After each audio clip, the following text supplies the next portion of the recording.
সুপ্রিয় বন্ধুগণ, আসসালামু আলাইকুম। দূরে কাছে দেশে অথবা সে বাইরে থেকে বন্ধুগণ, ঠিক এই মুহূর্তে যে যেখান থেকে বাস্তব জীবনের গল্প শোনার জন্য আমার সাথে জয়েন করেছেন আমি আপন। আর যে আপন জীবনের গল্পের 1130তম পর্বে আপনাকে বরাবরের মতো স্বাগতম জানাচ্ছি। বন্ধুরা, আজ আমি আপনাকে শোনাবো খুলনার জেলে মোহাম্মদ ইব্রাহিমের জীবনের হৃদয় কাঁপানো চরম ভয়ঙ্কর এক তাজ্জব বাস্তব জীবন কাহিনী। বন্ধুরা, আজকের গল্পের টাইটেল জিনের বাদশার সঙ্গে মাদ্রাসা ছাত্রীর বাস্তব প্রেম কাহিনী। এই পর্যন্ত বা এই জীবনে অনেক মানুষে ভালোবাসার গল্প প্রচার করেছি, যে গল্প শুনে আপনারা চোখের পানিও ঝরিয়েছেন, কিন্তু আজকে জিনের সঙ্গে এই মেয়ের বাস্তব ভালোবাসার গল্পটা পড়ে আমি তাজ্জব হয়ে গেলাম যে জিনের মাঝেও এমন ভালোবাসা থাকতে পারে মানুষের প্রতি। এই গল্পটা না শুনলে আমি কখনোই বিশ্বাস করতাম না। বন্ধুগণ, এই গল্পটা ঠিক যতটাই না রোমান্টিক, ততটাই ভয়ঙ্কর এবং ততটাই বাস্তবিক এক বাস্তব জীবন কাহিনী। আমি সবাইকে অনুরোধ করব, শুরু থেকে শেষ পর্যন্ত খুলনার ভাই ইব্রাহিমের জীবনের এই তাজ্জব ভয়ঙ্কর বাস্তব গল্পটা আপনারা প্রত্যেকে আমার মুখে শুনবেন এবং গল্প শেষে খুলনার ভাই ইব্রাহিমকে আপনার মতো করে একটা মন্তব্য কমেন্ট বক্সে লিখবেন। ধন্যবাদ সবাইকে। সুপ্রিয় বন্ধুগণ, আসসালামু আলাইকুম। আমার নাম মোহাম্মদ ইব্রাহিম হোসেন, আমার বাড়ি খুলনা। বন্ধুগণ, আমি আমার জীবনের গল্পটা শুরু করার শুরুতে আপনাদেরকে আমার পরিবারের বিষয়ে জানিয়ে রাখি। আমার পরিবারে আমি আছি, আমার বাবা আছে, মা আছে, এছাড়া রয়েছে আমার দাদা দাদি সহ আমার বড় একটা বোন আর ছোট একটা ভাই। আমরা টোটাল 2 ভাই 1 বোন। আমাদের পরিবারটা খুলনা শহর থেকে অনেক দূরে সুন্দরবন গেছে কোনো এক ছোট্ট গ্রামের এক নিম্ন মধ্যবিত্ত পরিবার। আমার বাবা পেশায় একজন মাওলানা সহ একজন মসজিদের ইমাম। আমি খুব ছোটোবেলা থেকে দেখে আসছি আমার বাবা দিনের পথে জীবনযাপন করে, 5 ওয়াক্ত নামাজ পড়ে, রোজা রাখে এবং খুব ভালো একজন ইসলামিক প্রচারক ছিলেন আমার বাবা। আমার শৈশবের দিনগুলো খুব ভালোই কাটে। সকালবেলা কুয়াশা মরানো সকালে ঘুম থেকে উঠে কাঁপতে কাঁপতে অজু করে আমার আব্বার সাথে মসজিদে ঢুকে ফজরের সালাত আদায় করে কোরআন তালাওয়াত করা, সূর্য ওঠার পরে বাড়িতে ফিরে এসে মায়ের হাতে নারিকেল দিয়ে গুড় দিয়ে মুড়ি খাওয়া, এমন করে আমার শৈশবের দিনগুলো খুব ভালোভাবেই কাটতে থাকে। আমার বয়স যখন প্রায় আপনার 9 থেকে 10 বছরের কাছাকাছি, ঠিক তখনই আমার বড় বোনের বিয়ে ঠিক হয়ে যায়। আমার বড় বোন দেখতে শুনতে অনেক বেশি সুন্দরী ছিল, তাই কম বয়সে আমার বোনের ঠিক হয়। আমার বোনের খুব ইসলামিক আইন অনুযায়ী, ইসলামিক নিয়ম কারণ মেলে আমার বড় বোনের বিয়ে ধার্মিকভাবে খুব ভালো করে হয় এবং আমার বড় বোনের বিয়েও হয় একজন মসজিদের হুজুরের সাথে। আমাদের পরিবারটা এতটাই ধার্মিক পরিবার ছিল যে আমি আপনাকে ঠিক এটুকুনি বলতে পারি, মানে আমাদের পরিবারের আমাদের গ্রামের প্রত্যেকটা মানুষ আমাদের পরিবারটাকে সম্মান করত। তার সবচেয়ে বড় কারণ একটাই, যে আমাদের পরিবারটাই আমাদের এলাকাতে একমাত্র ধর্মীয় পরিবারের পরিণত হয়েছিল। যাই হোক, বড় বোনের বিয়েটা হয়ে যাওয়ার পরে তখন 2 ভাই আর আমি, মা বাবা দাদা দাদি মিলে খুব ভালো করে আমার দিনগুলো পাস করতেছিলাম। আমি মাদ্রাসায় পড়াশোনা করি এবং এরকম করে সময়গুলো কাটতে কাটতে একটা পর্যায়ে আমি আমার মাদ্রাসা থেকে দাখিল পরীক্ষা দিই। দাখিলে আমি খুব ভালো রেজাল্ট করি এবং এরপরে একটা পর্যায়ে আমি আলেমও পাশ করি। আলেম পাশ করার পরে আমার আব্বা তখন সিদ্ধান্ত নিল যে আমাকে আমাদের এলাকায় একটা, মানে আমাদের বাড়ির পাশে একটা মাদ্রাসা হয়েছিল, নতুন একটা মাদ্রাসা। ওই মাদ্রাসাতে আমার আব্বা আমাকে শিক্ষকতার জন্য দিবে বা আমি ওখানে শিক্ষকতা করব। তো আলেম পাস করার পরে আমি তখন এই মাদ্রাসায় শিক্ষকতার জন্য অ্যাপ্লাই করি এবং সেখানে ইন্টারভিউর মাধ্যমে আমার চাকরি হয়। তো চাকরি হলে পরে আমি ওই মাদ্রাসায় শিক্ষকতা করি। তো মাদ্রাসা থেকে আমাদের বাড়ির দূরত্ব ছিল খুব কাছাকাছি, এই মাদ্রাসা এই আমাদের বাড়ি, মানে খুব পাশাপাশিই ছিল। তো এই জন্য আমার পড়াশোনার জন্য, মানে আমার মাদ্রাসায় শিক্ষকতার জন্য খুব ভালো হচ্ছিল, মানে আমি খুব ভালো করেই শিক্ষকতা করতে পারতেছিলাম, যেহেতু আমার এলাকায় আমার ঘরের উঠানেই হিসাব করতে গেলে মাদ্রাসাটা ছিল। এরকম করে সময়গুলো কাটতে কাটতে আমি প্রায় 1 বছর ধরে মাদ্রাসায় শিক্ষকতা করি। এরই মাঝে আমার পরিবার আমাকে বিয়ে করানোর জন্য খুব উঠে পড়ে লেগেছে। আমার বাবা, আমার মা, আমার দাদা দাদি সবাই চিন্তা করতেছে আমি যেহেতু একজন আলেম মানুষ, দিনদার মানুষ, তাহলে আমাকে যত দ্রুত বিয়ে করানো যায় ততটাই উত্তম।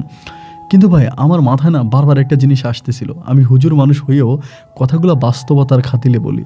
এটা এরকম যে আমি সবসময় চিন্তা করতাম আমি যাকে বিয়ে করব সে দেখতে অনেক বেশি রূপসী হবে, অনেক বেশি সুন্দরী হবে, এরকম সুন্দরী মেয়ে ছাড়া আমি কখনো বিয়েই করব না। এরকম করে সময়গুলো কাটতেছিল। এমন করতে করতে ক্লাস 9-এ হঠাৎ করে আমাদের মাদ্রাসায় তানিয়া সুলতানা বলে একটা মেয়েকে ভর্তি করানো হয়। তো তানিয়া সুলতানা মেয়েটাকে ভর্তি করানো হয় মাদ্রাসায় ক্লাস 9-এর বছর, মানে ক্লাস 9-এ। তো মেয়েটা যখন ভর্তি হওয়ার পরে এই মেয়েটাকে আমরা তখন মাদ্রাসায় ভর্তি করাই। তো আমি জিজ্ঞেস করি যে মেয়ে আগে কোথায় পড়াশোনা করছে। আগে কোথায় পড়াশোনা করছি হিসাব করে তখন জানতে পারি যে মেয়েটা আগে তার খালার বাড়িতে থেকে পড়াশোনা করছে। ক্লাস 9 পর্যন্ত মাদ্রাসায় পড়ছে খালার বাড়িতে, এবং এখন সে তার নানু বাড়িতে এসে আমাদের মাদ্রাসায় ভর্তি হয়েছে। তো বাকি মেয়েগুলো যেরকমভাবে চলাফেরা করে বা থাকে, এই মেয়েটাও একইভাবে আমাদের মাদ্রাসায় পড়াশোনা করতো। তো এই মেয়েটা দেখতে ভিন্ন রকম ছিল। ভিন্ন রকম বলতে কি ভাই, এই মেয়েটা উঁচে লম্বা বা স্বাস্থ্য তো অনেক ভালো ছিল। আমি তো সবসময় বোরকা পরতো, মাদ্রাসায় হিজাব পরে আসতো, কখনো মুখ দেখা যেত না, চোখ ব্যতীত। তো এরকম করে মাদ্রাসায় আসতো যাইতো। এমন করতে করতে একদিন দেখি কি এই মেয়েটার সাথে অনেকেই বসতে চায় না। মাদ্রাসার মধ্যে দেখা গেল যে অনেক মেয়েরাই এই মেয়েটার সাথে বসতে চায় না। সবাই কেমন জানি সে যে বেঞ্চে বসে, সবাই তার আশেপাশের বেঞ্চে বসে, তার সাথে বসে না। তো না বসার পরিপ্রেক্ষিতে আমি মেয়েদেরকে জিজ্ঞেস করলাম যে কী ব্যাপার, ওর সাথে তোমরা বসো না কেন? সবাই বলে ওর সাথে খারাপ কিছু আছে, এই জন্য আমরা ওর সাথে বসি না, ওর সাথে জিন আছে এই জন্য আমরা বসি না। তো মাদ্রাসায় তো ধরেন এই ধরনের কথাবার্তাগুলো মোটামুটি সচরাচর অনেক বেশি হয়ে থাকে স্কুলের তুলনায়। কারণ মাদ্রাসার সন্তানেরা কোরআন বিশ্বাস করে, আর কোরআনের মধ্যে জিন ইনসান এই দুটোর কথাই উল্লেখ আছে। তা আমি তখন মেয়েদেরকে বললাম যে তোমরা এটা কী বলো, এটা কোনো কথা নাকি? এই মেয়েটার সাথে জিন আসবে কোত্থেকে? বলে হুজুর এই মেয়েটার সাথে জিন আছে। আপনি বিশ্বাস করেন, আমরা অনেক দিন দেখছি এই মেয়েটা কলপারে গেলে জিনের সাথে দাঁড়ায় দাঁড়ায় কথা বলে, এবং দুপুরবেলা এই মেয়েকে একটা জিনে এসে খাবার দেওয়া যায়। আমি তখন একটু অবাক হলাম, এবং অবাক হওয়ার পরে মেয়েটাকে জিজ্ঞেস করলাম তুমি এদিকে আসো, তোমার আব্বা আম্মার নাম বলো।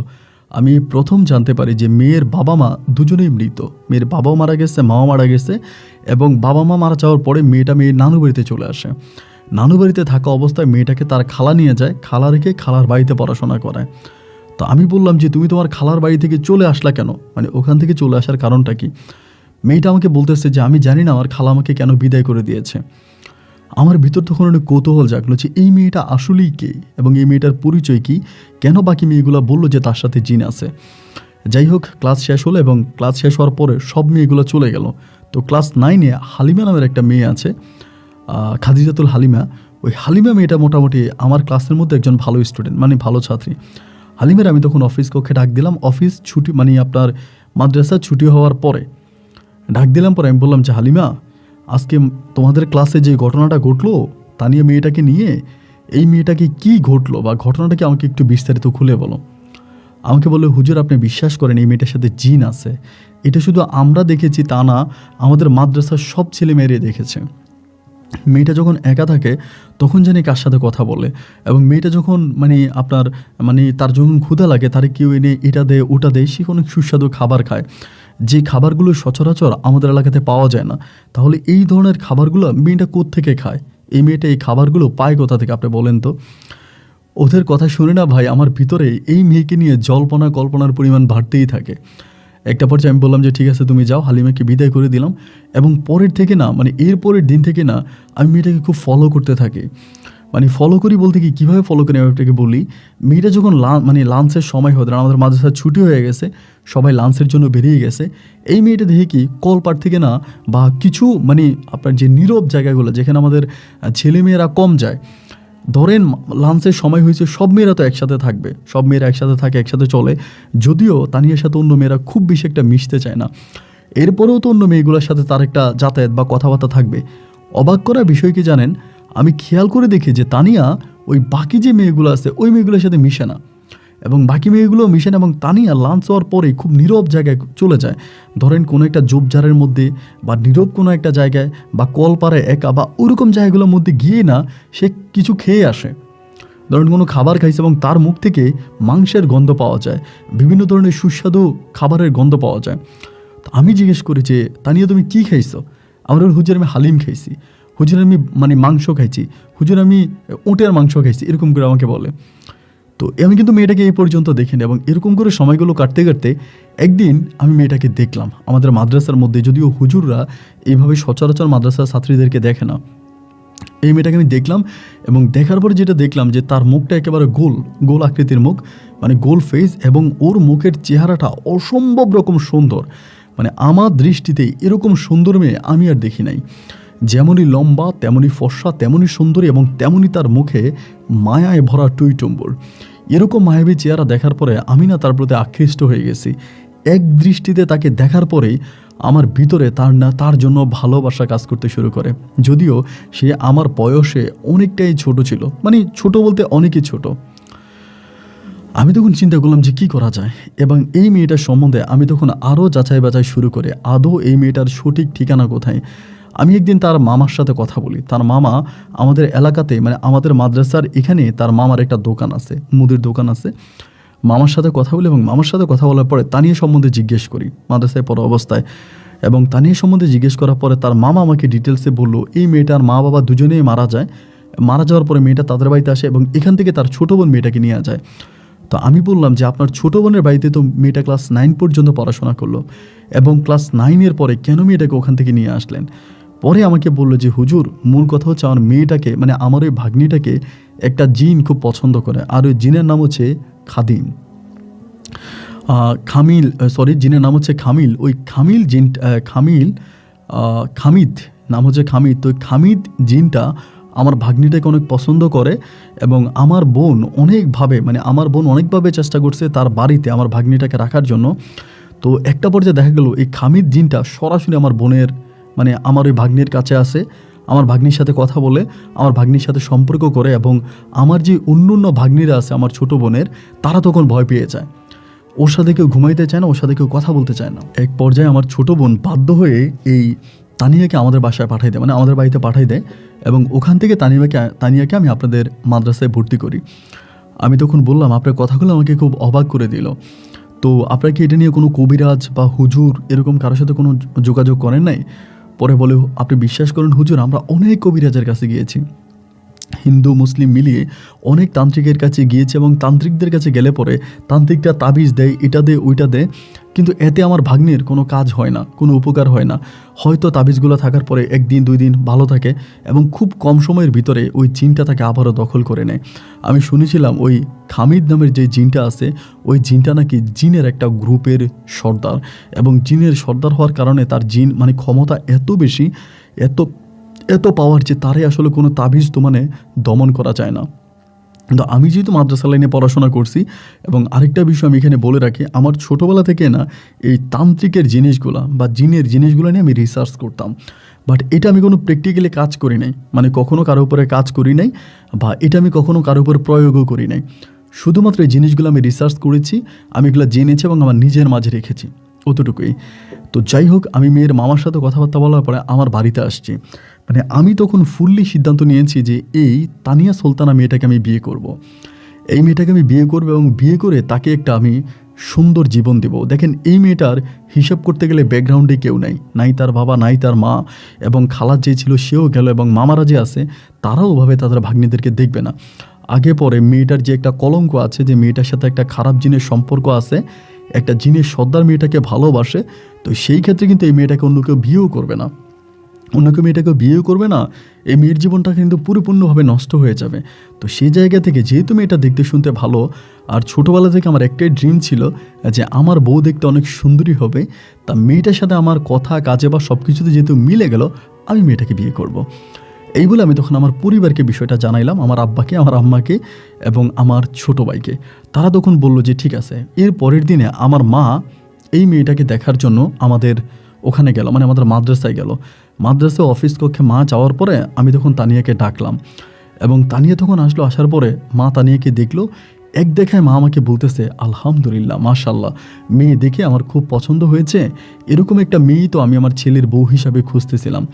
আম্মা ওই মেয়ের ব্যাকগ্রাউন্ড বা অন্য কিছু না খুঁজে মুহূর্তের মধ্যে আম্মা ওখানে দাঁড়িয়ে রাজি হয়ে গেল যে ঠিক আছে, এই মেয়েটাকে আমি আমার ছেলের বউ হিসাবে নিয়ে নেব, এই মেয়েটাকে আমি আমার ছেলের বউ বানাবো। ওখানেই কিন্তু কথাবার্তা ফাইনাল হয়ে গেল। ওই দিন গেল, এবং এর পরের দিন আমার মা তানিয়ার মামার কাছে বিয়ের প্রস্তাব নিয়ে যাবে। কথাটা খেয়াল করে শোনেন, এর পরের দিন তানিয়ার মামার কাছে আমার মা বিয়ের প্রস্তাব নিয়ে যাবে। এর আগের দিন রাতের বেলায় আমি খাওয়া দাওয়া করলাম, এশার নামাজ পড়লাম, এবং এশার নামাজ পড়ে আমি ঘরে ঘুমাইতে আসছি। এই ঘুমাইতে আসা অবস্থায় ভাই আমারে ধরে বসছে, এই সেই ধরা না, আমি যা শুয়ে আছি তন্দ্রায় যাচ্ছে, আমার চোখটা আসতে আসতে আমার গলাটা এসে চাইপা ধরছে। আমি আল্লাহর হুকুম, হয়তো আমি দোয়া দূরত পারি বলে আমি ওখানে দোয়া পড়তে শুরু করি, ভয়ঙ্করভাবে চিৎকার করে দোয়া পড়তেছি, এবং দোয়া পড়ে যখন ফুঁ দিচ্ছিলাম, একটা পর্যায়ে আমাকে ছেড়ে দিয়ে চলে যায়। আমি তখন খাটের উপরে বসে, এবং বসার পরে আমার মা কিন্তু কিছুটা বুঝতে পারে বাইরে থেকে যে কিছু একটা হয়েছে। মা তখন এসে দরজা ধাক্কাইতে আছে যে ইব্রাহিম কী হয়েছে, দরজা খোল বাবা, তুই দরজা খোল, কী হয়েছে দরজা খোল। আমি তখন দরজা খুলছি, মা ভিতরে এসে বলে, বাবা কী হয়েছে তোর? আমি তখন বলি যে মা কিছু হয় নাই, কারণ আমি মায়ের কাছে এটা বলতে রাজি না। কারণ আমি যদি মায়ের কাছে এটা বলি, আমার মা এই তানিয়াকে আমার বউ হিসাবে মেনে নিবে না। মা বলবে যে না, এই মেয়েকে আমরা বিয়ে করাবো না, যেহেতু মেয়ের সাথে একটা জিনের সমস্যা আছে। আম্মাকে আমি জানাইলাম না, না জানানোর পর আম্মাকে আমি বিদায় করে দিলাম। বিদায় করে দেওয়ার পরে আমার মা তখন পরের দিন যাবে বিয়ের প্রস্তাব নিয়ে। আমি তখন মাকে একটু থামাইলাম যে মা, তুমি বিয়ের প্রস্তাবটা নিয়ে যাইও না, 2টা দিন অপেক্ষা করো। মা আমারে বললো, কেন অপেক্ষা করব, কেন অপেক্ষা করার কি আছে? আমি বললাম না, 2টা দিন অপেক্ষা করো। 2টা দিন অপেক্ষা করলে তো খুব বেশি ক্ষতি হয়ে যাবে না, 2 দিন অপেক্ষা করো, এরপরে না হয় তুমি বিয়ের প্রস্তাব নিয়ে যাবা। মা বলে আচ্ছা ঠিক আছে, আমি 2 দিন পরে যাব। অ্যান্ড এরপরে আমি তখন এর পরের দিনে তানিয়ার সাথে এই বিষয়টা নিয়ে আমি কথা বলার জন্য মাদ্রাসায় যাই। আমাদের যখন লাঞ্চ আওয়ার হয়, লাঞ্চের সময় আমি তখন তানিয়াকে আমার অফিসে ডাকলাম। ডাকার পর আমি তানিয়াকে বসাইলাম অফিস কক্ষে, বসিয়ে বললাম, তানিয়া, আমি তোমাদের মাদ্রাসায় ইব্রাহিম হুজুর, তো আমি অবিবাহিত, এটা তুমি জানো? বলে হ্যাঁ হুজুর জানি, এবং আমি এটাও জানি আপনি আমাকে বিয়ের জন্য আমার পরিবারের প্রস্তাব পাঠাইছেন। ও নিজেই বলতেছে। তো আমি বললাম যে আমি তোমার পরিবারে বিয়ের জন্য প্রস্তাব পাঠাইছি, তুমি এটাও জানো, তো আমি তোমাকে প্রশ্ন করি, তুমি উত্তর দাও যে তুমি আমাকে বিয়ে করতে চাও কি না। এরকম করেই বললাম। এটা বলার পরে ও তখন নিচের দিকে তাকিয়ে আছে। আমি বললাম কী হলো বলো, তুমি আমাকে বিয়ে করতে চাও কি না? উপরের দিকে তাকে, আমার মুখের দিকে তাকিয়ে সে এরকম করে মুখ নাড়াচ্ছে না। আমি বললাম কী ব্যাপার, তুমি মুখ নাড়াচ্ছ কেন, না বলতেছো কেন? তুমি কি আমাকে বিয়ে করবা না? আমাকে বলে না হুজুর, আমি বিয়ে করবো না। আমি বললাম কেন বিয়ে করবা না? বলে আমি একজনকে ভালোবাসি। আমি বললাম কাকে ভালোবাসো? বলে একজনকে ভালোবাসি। আমি বললাম কী নাম তার? বলে ওর নাম খামিদ। তো খামিদ বলার সাথে সাথে আমি বুঝে গেলাম যে ও জিনটার কথা বলছে। আমি বলে খামিদ, ওর বাড়ি কোথায়? বলে হুজুর জানি না। ও কোথায় থাকে জানি না। ওকে তুমি কিভাবে চিনো? ও আমার খুব ভালো বন্ধু, ছোটোবেলা থেকে আমি ওকে চিনি। তো ছোটোবেলা থেকে তাকে তুমি কিভাবে চিনো? বলে ও আসে আমার বিপদে আপদে আমার সময় সাথে থাকে, ও আমাকে ভালোবাসে, এবং রাতের বেলা আমি ঘুমোতে গেলে ও আমার সাথে ঘুমায়। আমি বললাম ও কি তোমার হাজব্যান্ড, ও তোমার স্বামী? বলে সেটা জানি না, কিন্তু ও আমার এমন একজন, ওকে ছাড়া আমি অন্য কাউকে বিয়ে করতে পারবো না। আমি তখন বলি ও কি মানুষ না জিন? বলে হুজুর ও জিন। আমি বললাম তো তুমি কি একটা জিনকে বিয়ে করবা? জিনের সাথে তো কখনো মানুষের সম্পর্ক হতে পারে না। জিন জাতি আর মানুষ জাতি এটা সম্পূর্ণ আলাদা একটা বিষয়। জিনের জগৎ আলাদা, মানুষের জগৎ আলাদা। মানুষের সাথে জিনের সম্পর্ক হতে পারে না, এটা কি তুমি জানো না? আমাকে বলে হুজুর আমি জানি। তা বললাম জানার পরেও তুমি কেন ওকে বিয়ে করার জন্য উঠে পড়ে লেগেছো, বা কেন তুমি ওকে বিয়ে করতে চাচ্ছ, কেন তুমি আমাকে বিয়ে করতে চাও না? ও আমাকে বলল হুজুর আমি আপনাকে ছাড়া কাউকে বিয়ে, মানে আমি খাদিমকে ছাড়া, মানে এই খামিদকে ছাড়া আমি কারো কথা চিন্তাই করতে পারি না। এবং সবচেয়ে বড় কথা হচ্ছে, আপনি যদি আমাকে বিয়ে করতে চানও, বা আপনি যদি আমাকে বিয়ে করেন, আপনার বড় ক্ষতি হয়ে যাবে, আপনি হয়তো বাঁচবেন না। এই কথা বলে মেয়েটা লাফ দিয়ে ওখান থেকে উঠে গেছে। আমি তখনই বুঝে গেছি যে ওর মাঝে কিছু একটা চলে আসছে, ওর মাঝে কিছু একটা ঢুকে গেছে। ও লাফ দিয়ে উঠে গেছে, চোখগুলো বড় বড় করে ফেলছে, মানে ভয়ঙ্কর দিকে, মানে ভয়ঙ্করভাবে আমার দিকে তাকাচ্ছে। অফিসে তো কেউ নেই, অফিস তখন লাঞ্চ আওয়ার একেবারেই ফাঁকা, সবাই খেতে গেছে। আমি তখন বললাম তুমি এখান থেকে যাও। মানে চোখগুলো এমন অবস্থা করছে যে ও পারে না আমাকে এখানে গলা টিপে ধরবে। আমি এখান থেকে যাও। পরে ধাম করে আমার দিকে মানে মুখটাকে একটু অন্যরকম করে বলতেছে, কালকে রাতে তো শিক্ষা হয় নাই। এমনিই বলতেছে কালকে রাতে তো শিক্ষা হয় নাই। আমি তখন বুঝে গেছি যে ওর ভিতরে ওই খারাপ জিনটা চলে আসছে। আমি বললাম যে তুমি এখন এখান থেকে যাও, এটা একটা মাদ্রাসা, এখানে খারাপই করো না। ও তখন বেরিয়ে গেল, মানে আমার সামনে থেকে বেরিয়ে গেল। এবং বেরিয়ে যাওয়ার পরে আমি তখন বসে বসে চিন্তা করতেছি যে কী পরিমাণের খারাপ হতে পারে। আমি ওর সাথে কথা বলতেছি এবং কথা বলার সাথে সাথে ওর ভিতরে সে ঢুকে গেছে, মানে চিন্তা করা যায়। এবং ওর ভিতরে যখন ঢুকেছে, ও আমার দিকে এমন এক্সপ্রেশন দিয়েছে, এমনভাবে আমার দিকে তাকিয়েছে যে ওর চোখে মুখে আমি এমন ভয়ঙ্কর চাপ দেখতে পাচ্ছি যে সত্যিকার অর্থে আমি একজন হুজুর হিসাবে এই জিনিসগুলো জানার পরেও আমার ভিতরে ভয় ঢুকে গেছে। ও চলে গেল এবং আমি তখন থেকে সিদ্ধান্ত নিয়েছি যে আমি আমার জীবনে যদি বিয়ে করি তবে এই তানিয়াকেই বিয়ে করব। এবং এই জিন কিভাবে তানিয়ার সাথে থাকে বা কিভাবে তানিয়ার সাথে সংসার করে আমি থাকতে, এটা আমি কোনো দিনও মেনে নিব না। আমি যেভাবেই হোক ওই জিনের হাত থেকে তানিয়াকে মুক্ত করব এবং তানিয়াকে নিয়ে আমি আমার বাকি জীবনটা কাটাবো। আমি ফুললি ওই অফিসে বসে তখন আমি সিদ্ধান্ত নিলাম, এবং আমার তন্ত্রমন্ত্র যতটুকু জানা আছে ততটুকুই আমি তখন ওখানে তাবিজ বানাতে শুরু করলাম। আমি নিজেই তাবিজ বানাইলাম, এবং তাবিজ বানিয়ে আমি একটা তাবিজ আমার হাতে পড়লাম, এবং আরেকটা তাবিজ আমি আরেকটা তাবিজ পকেটে নিয়ে ওদের ক্লাসে গেছি, ওদের আরবি ক্লাস করার জন্য। তাবিজটা পকেটে নিয়ে যাওয়ার পরেই মানে ওই কক্ষে ঢুকার সাথে সাথে তানিয়া লাফ দিয়ে উঠে গেছে। এটা তখনও তানিয়ার সাথে আছে। লাফ দিয়ে উঠে গেছে, উঠে ও বেরিয়ে যাবে। আমি দুইটা মেয়েরে বললাম, এ তানিয়ারা ধর। দুইটা মেয়ে তখন দৌড়তে ওরা ধরছে। ভাই আপনি বিশ্বাস করবেন না, দুইটা মেয়েরে দুই দিকে মারছে। একটা মেয়ের মাথা জায়গায় ফেটে গেছে, আর একটা মেয়ে 2-3টা টেবিল নিয়ে এমনভাবে পড়ছে, মানে বলার মতো অবস্থা রাখে নাই। আমি ওই দূর থেকে তখন দোয়া পরে ফু দিলাম। ফু দেওয়ার সাথে সাথে ও তখন এই মানে বেরিয়ে যাবে দরজার মধ্যে থেকেও সেন্সলেস হয়ে গেছে, জ্ঞান হারিয়ে ফেলছে। জ্ঞান হারিয়ে ফেলার পরে আমি ওখানে গিয়ে ওরা তাবিজটা পরাইলাম, হাতের মধ্যে তাবিজটা পরাইলাম। তাবিজটা পরিয়ে আমি তখন ওর জ্ঞান ফেরানোর জন্য ব্যবস্থা করলাম। ওর জ্ঞান ফিরে আসলো। আসার পর ওর কিছুই মনে নাই, শুধু এটাই মনে আছে অফিস কক্ষে গিয়ে ও আমার সাথে কথা বলেছিল। ওই কথা ব্যতীত ওর আর কোনো স্মৃতি বা কোনো মেমোরি কোনো কিছু মনে নাই। পরে চেয়ারে বসছে, আমি বললাম, তানিয়া তুমি ঠিক আছো? বলে, হ্যাঁ হুজুর আমি ঠিক আছি, কোনো সমস্যা নেই তো? না। বলে, কোনো সমস্যা নেই। আমি বললাম, তোমার হাতে আমি একটা তাবিজ পরাইছি, দেখতেছো? বলে, হ্যাঁ হুজুর দেখছি। আমি বললাম, খবরদার এই তাবিজটা কিন্তু খোলা যাবে না হাত থেকে, কখনো খুলবা? আমি বলে, না হুজুর আমি এটা কখনোই খুলবো না। আমি ঠিক আছে। তখন ক্লাস শেষ হলো, ও চলে গেল, সবাই চলে গেল। আমি তখন ক্লাস শেষ করে আমি বাসায় গেলাম। বাসায় যাওয়ার পরে আমার আব্বা আম্মা দুজনেই আমাকে নিয়ে বসলো। বসে আমারে বলতেছে, কী রে তুই আমাদেরকে বললি এমন এমন ঘটনা, মেয়ের পরিবারে যাওয়ার জন্য, বিয়ের প্রস্তাব দেওয়ার জন্য, আবার হঠাৎ করে তুই আমাদেরকে মানা করলি, কারণটা কি? আমি তখন বললাম যে মা কারণ একটা আছে, কারণটা আছে তোমাদেরকে পরে বলবো। মা তখন আমারে বলে, আমি তোর পেটে হইছি না তুই আমার পেটে হইছিস, এমনি জিজ্ঞেস করে। আমি তখন কি বলো মা, আমি তো তোমার পেটে হইছি। বলে, তুই যদি আমার পেটে হয়ে থাকিস, তাহলে আমি যে তোর চেয়েও চালাক বা আমি যে তোর চেয়ে একটু বেশি বুঝি, এটা কি তুই মানিস না? না মা, মানবো না কেন? আমি আমার মাকে অনেক ভালোবাসি মানে সারা পৃথিবী একদিকে, আমার মা আমার কাছে একদিকে। বলে, তাহলে তুই আমার কাছে কথা লুকালি কেন? না মা, আমি তো কিছু লুকাই নাই, এটা তুমি কেন বলতেছ? মা আমারে বলে, দেখ এই মেয়েটার সাথে একটা খারাপ জিনিস সম্পর্ক আছে, এটা সবাই জানে, মাদ্রাসার সব ছেলেমেয়েরা এটা জানে। আর মাদ্রাসার পিছনে বাড়ি হবার পরে আমি এই জিনিসটা জানবো না? তুই এটা চিন্তা করলি কেমনে? আমি মা, তুমি জানছো, ভালো কথা জানছো, কিন্তু এখন তো আর এটা নিয়ে কথা বলে লাভ নাই, এটা সমস্যা নাই। মা বলে, অবশ্যই সমস্যা আছে।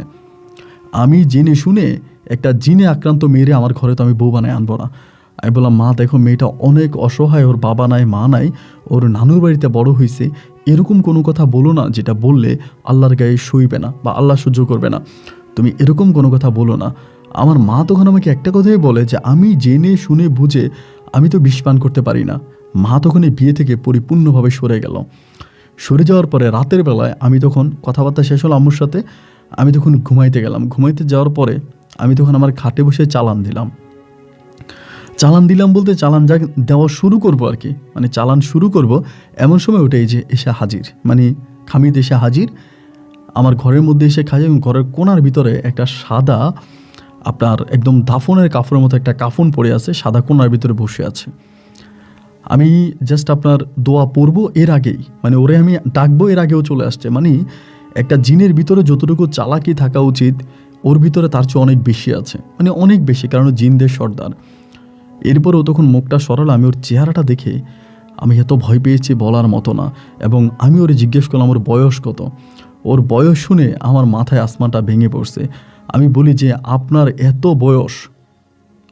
এত বয়স, মানে প্রায় 2500 বছর ওর চলতেছে। আমাকে এটা বললো যে 2500 বছর, প্রায়, তাও সঠিক না যে 2500 বছর কিনা। আমি তখন বললাম, আপনি আসেন, আমি আপনার সাথে কথা বলি।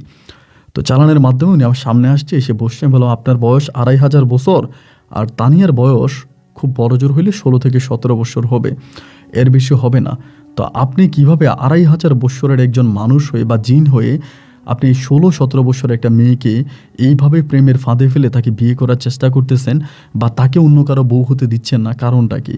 আমাকে বলে, দেখেন ইব্রাহিম, আমি জানি আপনাকে পছন্দ করেন এবং আপনাকে বিয়ে করতে চান। এর আগেও ওকে অনেকেই পছন্দ করেছে, যেটা তানিয়ার পরিবার আপনাকে জানায় নাই, তানিয়ার মামাও জানায় নাই, তানিয়ার খালাও জানায় নাই। এর আগেও তানিয়াকে অনেক ভালো ভালো জায়গা থেকে বিয়ের প্রস্তাব আসছে, কিন্তু আমি একটাকেও বাঁচতে দিই নাই। আমি তানিয়ার জন্য 2 জনকে হত্যা করেছি, ডিরেক্টলি বলল, এবং এই 2 জনের নামও বলল।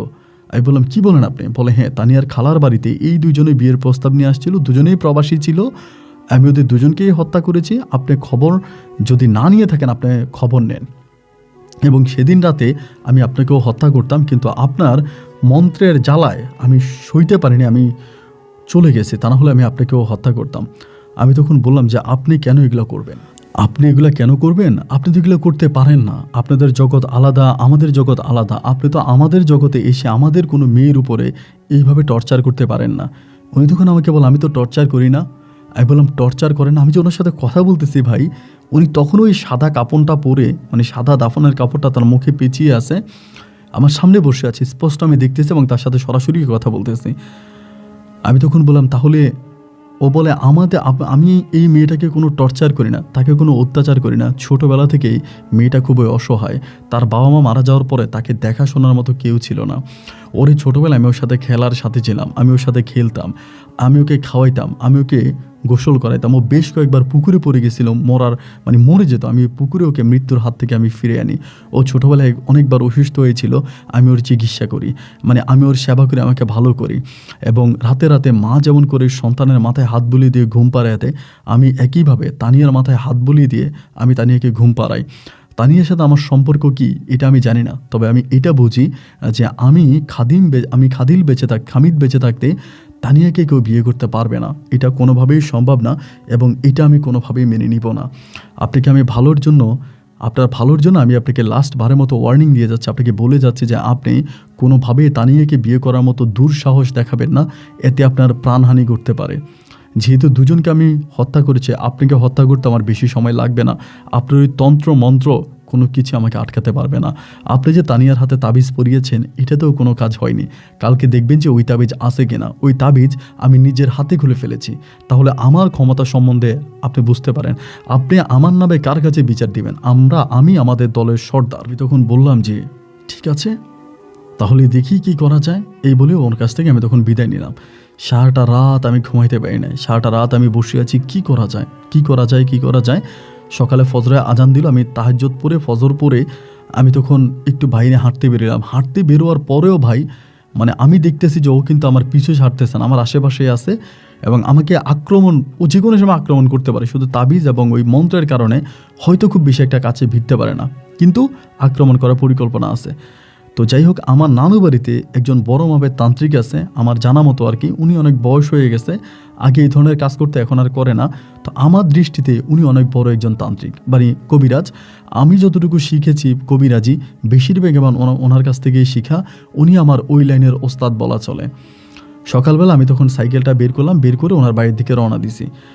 আমি আর মাদ্রাসায় গেলাম না, মাদ্রাসায় গেছি, মাদ্রাসায় ছুটি নিয়েছি। নেওয়ার পর আমি ওনার বাড়ির দিকে রওনা দিছি, আমার ওই দাদার বাড়ির দিকে, নানার বাড়ির দিকে। তো ওনার কাছে গেছি, ওনার কাছে যাইতেছি, তখন আমার কানে কানে বলতেছে যে ইব্রাহিম লাভ নাই। আমার কানে কানে এগুলো বলতেছে। ও কিন্তু মানে আমার সাথে সরাসরি আছে।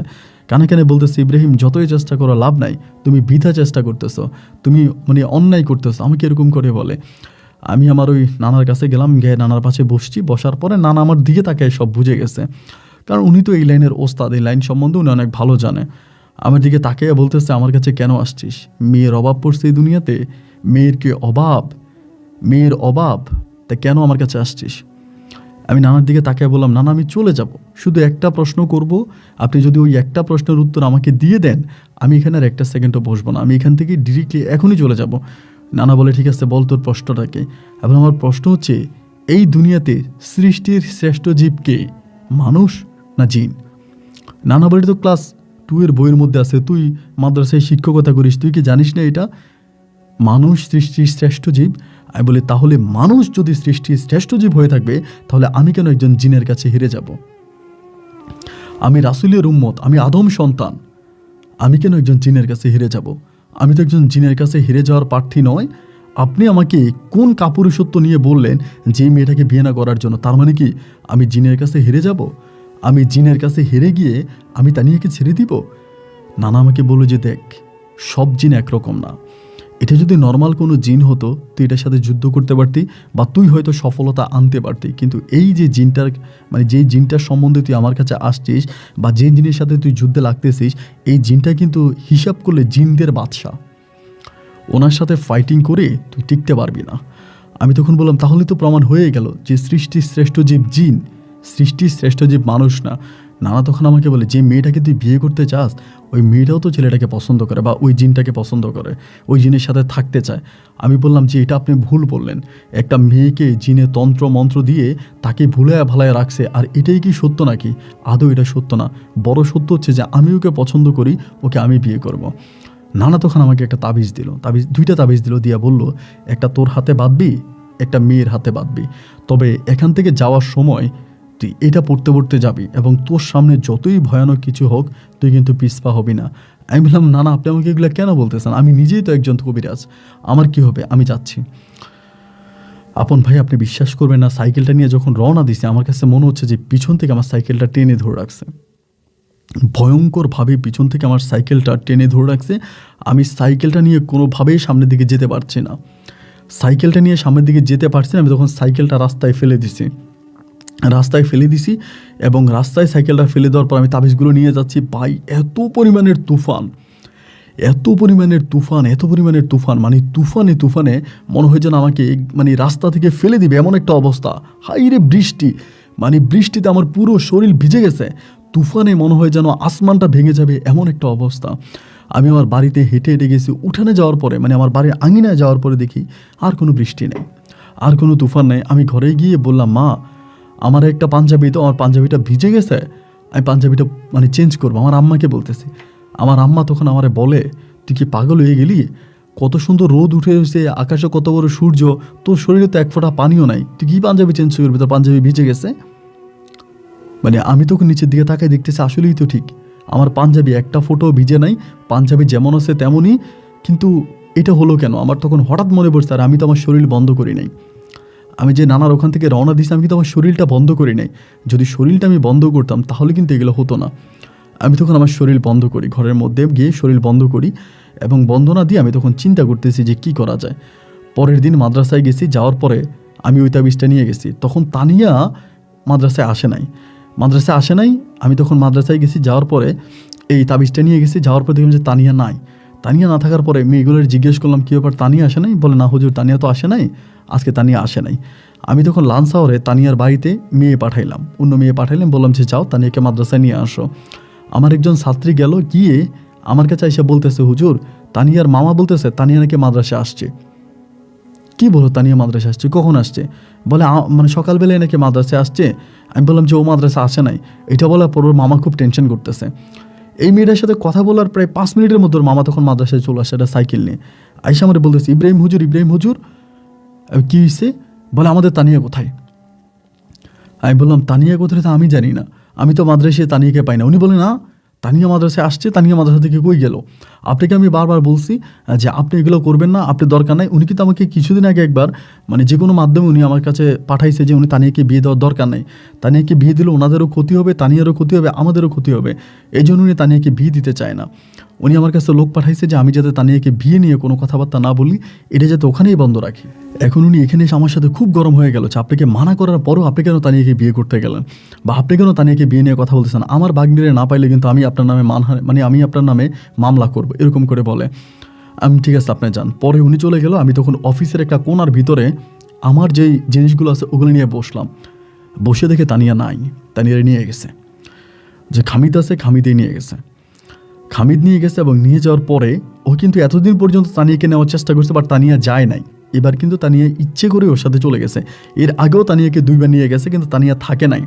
তানিয়া যখন কান্নাকাটি করে, ওর ভালো লাগে না, ও থাকতে চায় না ওখানে, এবং একটা পর্যায়ে তখন বাধ্য হয়ে তানিয়াকে আবারও পৃথিবীতে দিয়ে যায় বা ওর আত্মীয় স্বজনের কাছে দিয়ে যায়। এবার যে নিয়ে গেছে ও আর তানিয়াকে দিবে না। পরে ভাবলাম যে কি করা যায়। তাবিজটাও তো আমার কাছে রয়ে গেল, আমি তাবিজটাও পড়াইতে পারলাম না। ভাই, আমার মাথায় কোনো কিছু খেলতেছে না, কিন্তু আমার কিন্তু সবাই মানা করতেছে, যে আমার পরিবার আছে, আমার মা বাবা যারা আছে সবাই মানা করতেছে যে এটা বাদ দে, আমরা দেখে শুনে তোকে অন্য কোথাও বিয়ে করাবো, এই মেয়ের যেহেতু নিয়েই যাচ্ছে বারবার, এরে তুই এরকম করিস না, সবাই মানা করছে। আমি দুপুরের মানে আপনার লাঞ্চের পরে যখন আমাদের ক্লাস আর আমি করলাম না, আমি আবার ডিরেক্টলি ওই নানার কাছে গেছি। আবার সাইকেল চালিয়ে নানার কাছে, আমার শরীর বন্ধ না করে আমি তখন নানার কাছে গেছি। যাওয়ার সাথে আমি আরেকটা আমার মাদ্রাসার ছাত্ররে নিয়ে গেছি, কারণ আমার সাইকেল চালিয়ে যাওয়ার মতো শক্তি ছিল না। বাচ্চাটা, মানে ওই ছেলেটা সাইকেল চালাইছে, আমি পিছনে বসছি। ও আপনার এই দাখিল পরীক্ষা দিবে এরকম একটা ছেলে। পরে আমি গেছি নানার কাছে। যাওয়ার পরে মাগরিবের পর হয়ে গেছে। নানার আমি একসাথে মাগরিবের নামাজ পড়লাম, পরে আমি নানা মানে মসজিদেই বসে বললাম যে নানা কি করতে পারি। নানা আমারে বলে, দেখ আমি যে তোরে বললাম এই জিনটা ভালো না, এই খামিদ জিনটা অতিরিক্ত খারাপ, এবং কতটাই খারাপ তুই চিন্তা কর যে তুই তাবিজটা আমার কাছ থেকে নিয়ে গেলি আর ওই মেয়েটাকে নিয়ে চলে গেছে। এটা কোনো নর্মাল কথা? এটা কোনো নর্মাল বিষয়? এখন তুই কী চাস আমারে বল। আমি বলি, নানা আমি যদি এই নালে আমার জীবনও চলে যায়, আমি যদি এই নালে মরেও যাই নানা, আমার কোনো আফসোস থাকবে না, আমার কোনো দুঃখ থাকবে না নানা, কিন্তু আমার জীবন থাকতে আমি কখনোই এই তানিয়াকে ওই জিনের সাথে থাকতে দিব না। এতে যদি আমার মৃত্যু হয়ে যায়, আমি আমার মৃত্যু বরণ করতে রাজি আছি, কিন্তু আমি এটার বাস্তবতা রূপ দেখতে চাই না, বা আমি এটার বাস্তবতা হতে দিব না। নানা তখন আমারে বললো যে তোর পাগলামি দেখে না আমি আর পারতেছি না, আচ্ছা ঠিক আছে দেখি মেয়েটা কই আছে। পরে ওইখানে বসে মসজিদে বসে নানা সালান দেয়, সালান দিয়ে দেখতেছে বাপ রে বাপ, ওরে তো অনেক দূরে নিয়ে গেছে, অনেক দূরে নিয়ে গেছে। এখন তুই এখনও কি ওরে চাস? আমি বললাম, না না আমি ওরে চাই, আমার কথা হচ্ছে আমারে লাগবে। বলে ঠিক আছে তুই থাক। পরে নানার ওখানে থেকে গেলাম। আমার যে ছেলেটা আসছে, আমার ছাত্রটারে আমি সাইকেল দিয়ে পাঠিয়ে দিছি, ও বাড়িতে চলে গেছে। ও বাড়িতে চলে গেল, আমি তখন আসছি রাতের 1টার দিকে, আপনার আনুমানিক রাত 1টার দিকে। আমি আর নানা তখন চালানে বসছি, 1টার দিকে চালানে বসছি। চালানে বসে চালান দিতেছি, হঠাৎ করে আপনার রাত্র 3:30টার দিকে আমার বাড়ি থেকে লোক আসছে আমার নানার বাড়িতে। আমার নানা কেনা আইসা, আমার ছোট ভাই সহ আরেকটা ছেলে আইসা বলতেছে, ভাইয়া আম্মার অবস্থা খারাপ, আম্মা তো মারা যাইতেছে, আম্মার অবস্থা খারাপ, আম্মা মারা যাইতেছে, আম্মার নাকে মুখে রক্ত উঠে গেছে। মানে এদিক দিয়ে কোনো কিছু করতে না পেরে ওদিক দিয়ে আমার আম্মার অ্যাটাক করে বসছে, যে আম্মার অবস্থা খারাপ, আমার নাকে মুখে রক্ত বেরিয়েছে, আমারে বাঁচানো যেতেছে না, কি করবেন করেন। নানা তখন একটা হাসি দিয়ে বললো, দেখছোস কি করছে? আমি বললাম, নানা কি করবো? বলে, থাক তোর ভাইয়েরও আর যাইতে দিস না, তোর মায়ের কিছু করতে পারবে না, এখানে বয়। সকাল পর্যন্ত ফজর পর্যন্ত আমরা বসে আছি। ফজরের পরে আমাদের পরিবারের প্রত্যেকটা মানুষের জন্য একটা একটা করে তাবিজ বানায় নানা আমার দিল, যে এই তাবিজটা তোর পরিবারের প্রত্যেকটা মানুষকে পড়াইবি এবং তোর বাড়ির চারপাশে এইগুলা দিয়া বন্দনা দিবি, মানে বাড়ি বন্ধ করবি। এরপর আমি এগুলো নিয়ে সকালবেলা আমার বাইরে নিয়ে বাড়িতে গেছে। বাড়িতে গিয়ে দেখেছি আমার আম্মার অবস্থা খুব খারাপ। আমার আম্মার বুকের উপরে চাপা দিয়ে আমার আম্মার রক্ত বের করে আমার আম্মার অবস্থা খুব খারাপ। আম্মারে আমি ডাক্তারের কাছে নিয়ে গেলাম এবং ছোটো ভাই সহ পরিবারের সবাই আমরা তখন এই তাবিজটা পড়লাম। পরে বাড়ির চারপাশে মানে চারদিকে তখন তাবিজটা, মানে আপনার যে বন্ধনা দেওয়ার যে তাবিজটা, বাড়ি বন্ধের তাবিজটা দিলাম। দিয়ে দুপুরের দিকে আসছি, আমার মা এসে আমার হাত ধরে কান্না করতেছে। আমার মায়েরা অনেক কিছু দেখাইছে রাতের বেলায়, অনেক কিছু দেখে মা আমার হাত ধরে কান্না করতেছে, বাবা আমি তোর কাছে হাত জোর করে ভিক্ষা চাই, আমি যদি সত্যি তোর মা হয়ে থাকি তাহলে কিন্তু তুই আমার কথা শুনবি। আমি তোকে 10 মাস 10 দিন পেটে ধরছি, আমি তোর জন্মদাতা মা, আর যদি আমি তোর জন্মদাতা মা হয়ে থাকি তাহলে তুই আমার কথা শুনবি। বাবা রে, যা হবারটা হয়ে গেছে, এই জিনিসটা এখানেই বন্ধ রাখ, এই জিনিসটা নিয়ে আর এক পাও সামনের দিকে যাবি না, এক পাও সামনের দিকে যাবি না, আমরা তোরে দেখে শুনে অন্য কোথাও বিয়ে করাবো, তুই তানিয়ারে ভুলে যা। এইভাবে যখন মা হাত ধরলো, মানে সবাই আমাকে মানা করার পর আমি সবার মানা যদিও ওভারটেক করি বা সবার মানা যদিও আমি ডিনাই করি, কিন্তু আমার মা যখন এসে আমার হাতে ধরছে, আমি ভাই তখন আর নিজেরে শক্ত রাখতে পারি না। আমি তখন মারে বলছি যে মা ঠিক আছে, তুমি যেটা বলছো আমি এটা দেখবো বা আমি এটা মানবো, আমি এটা দেখবো, আমি এটা মানবো, এই কথা আমি বলছি। বলে আমি আম্মার কাছ থেকে আমি তখন আম্মার কাছ থেকে বিদায় নিছি, মানে আম্মার কাছ থেকে বিদায় নিছি। পরে আম্মা অন্যত্রে মেয়ে দেখতেছে, আমি অন্যত্রে বিয়ে করব, অন্য কোথাও মেয়ে দেখতেছে, অন্য কোথাও বিয়ে করব, এই পরিকল্পনা মানে ওই কল্পনা এর মাঝে পড়ে আসি। এরই মাঝে পড়ে থাকার কয়েকদিন পরে এই আমার জন্য মেয়েটাই দেখতেছে বা আমাকে অন্য কোথাও বিয়ে করাবে, এরই মাঝে হঠাৎ করে এই তানিয়ার মা, আপনার তানিয়ার বড় মামা আমার বাড়িতে একদিন আসছে। আইসা আমারে বলতেছে, এমন করেই বলতেছে যে আমি তো আপনার মনে করছিলাম আমার কিন্তু অন্য কোথাও বিয়ে মোটামুটি মানে কথা পাকাপোক্ত হয়ে আছে, অন্য কোথাও বিয়ে আমার হয়ে যাবে, 3 তারিখ অপেক্ষা, 3 তারিখ হবে। আমারে বলতেছে যে আপনাকে কিন্তু আমি ভালো মনে করছিলাম, আপনি একজন দিনদার হুজুর, আপনি আমার তানিয়ারে আমার কাছ থেকে নিয়ে গেছেন, আপনার কারণে ওই জিনটা তানিয়ারে নিয়ে গেছে, আপনি তানিয়াকে আইনে দিয়ে এরপর আপনি বিয়ে করবেন। আমি বললাম তানিয়াকে নিয়ে গেছে, তানিয়াকে আমি আনবো কেমন করে? বলে আনতে হবে, আপনার কারণে তানিয়াকে নিয়ে গেছেন, তানিয়াকে নিত না। আর তানিয়া আজকে এত মাস আমাদের সাথে আছে, কখনোই তানিয়াকে নিয়ে যায় নাই, যদিও নিয়ে যাইতো 1 দিন 2 দিন রাখতো, রেখে আবার দিয়ে দিত, কিন্তু এবার তানিয়াকে নিয়ে গেল, অনেক দিন হয়ে গেল আমার তানিয়াকে ফিরিয়ে দিচ্ছে না, তার মানে আপনার কারণে তানিয়াকে আটকায় রাখছে। এখন আপনি আমার ভাগ্নিকে জিনের হাতে তুলে দিয়ে আপনি বিয়ে করে সংসার করবেন, এটা তো হতে পারে না। আমার কথাগুলো মা কিন্তু শুনতেছে, ওনার কথাগুলো। আমার মা তখন বলতেছে, দেখেন এই ঝামেলার ভিতরে আমার ছেলেরে ফালাইয়েন না, আমার ছেলে তো কোনো অন্যায় করে নাই, আপনার ভাগ্নির সাথে আগ থেকে জিনের এই সমস্যাটা আছে এবং জিনের এই সমস্যাটা প্রথম থেকেই আছে, এখন শুধু শুধু আমার ছেলেকে আপনি কেন দোষারোপ করতেছেন? তানিয়ার মামা বলতেছে, দেখেন আগে থেকে এই জিনের সমস্যাটা আমার ভাগ্নির ছিল, আমি এটা মানি, কিন্তু এইভাবে জিনি আমার ভাগ্নিকে নিয়ে আটকায় ফেলে নাই, এইবার আমার ভাগ্নিরে নিয়ে পরিপূর্ণভাবে আটকাই ফেলছে। আপনার ছেলে যদি সত্যিকারে দিনদার মানুষ হয়ে থাকে, আপনারা নাকি এখানকার মুসলিম ফ্যামিলি, আপনারা নাকি এখানকার সবচেয়ে ভালো ফ্যামিলি, আপনারা নাকি ধর্মীয় ফ্যামিলি, যদি আপনাদের বিপর ন্যায় বিচার থেকে থাকে তবে আপনারা আমার ভাগ্নিকে আইনা দিয়া এরপরে আপনার ছেলেকে আপনি বিয়ে করাবেন।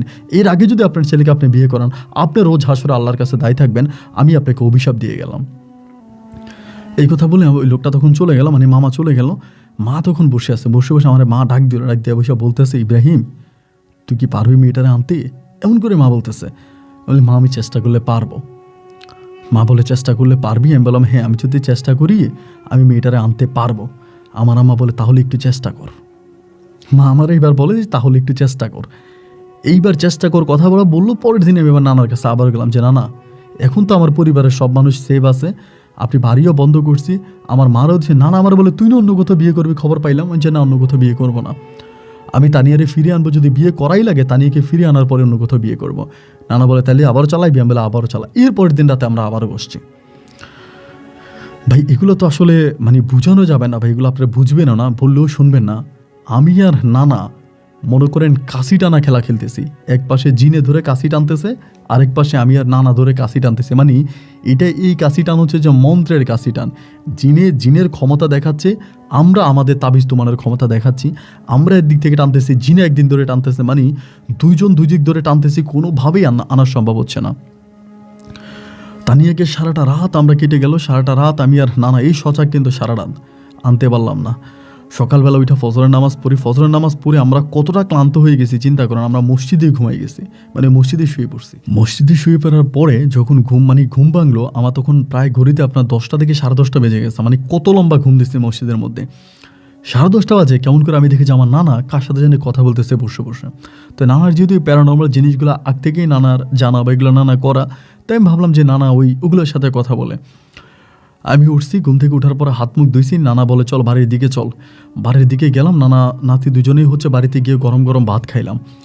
ভাত খেয়ে নানা তখন আমারে ওনার বাড়ির ওইদিকে একটা আপনার ওই যে জাম গাছ, অনেক বড় একটা জাম গাছের নিচে আমারে নিয়ে বসছে।